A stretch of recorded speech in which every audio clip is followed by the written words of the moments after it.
నేను కొన్ని తమిళ్ సినిమాలు చూసిన తర్వాత కొంతమంది తమిళ్ డైరెక్టర్లకి ఫ్యాన్ అయిపోయాను. ఫ్యాన్ కాదు, ఫిదా అయిపోయాను.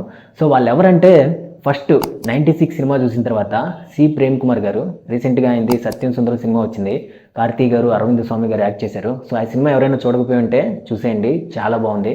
ఆ తర్వాత మానాడు సినిమా చూసిన తర్వాత వెంకట్ ప్రభు గారికి చాలా పెద్ద ఫ్యాన్ అయిపోయాను. ఆ తర్వాత ఆకాశమే నిహద్ర సినిమా చూసిన తర్వాత సుధా కొంగర గారికి. ఆ తర్వాత మన మహావీరుడు రీసెంట్గా వచ్చింది, ఆ సినిమా చూసిన తర్వాత మడోన్న అశ్విన్ గారికి. ఆ తర్వాత విడుదల సినిమా చూసిన తర్వాత వెట్రిమారన్ గారికి.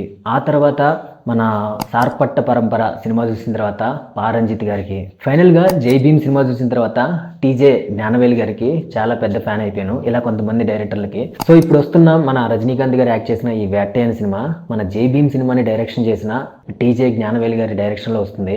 నాకైతే చాలా కాన్ఫిడెంట్గా ఉంది ఈ సినిమా సూపర్ డూపర్ హిట్ అవుతుందని.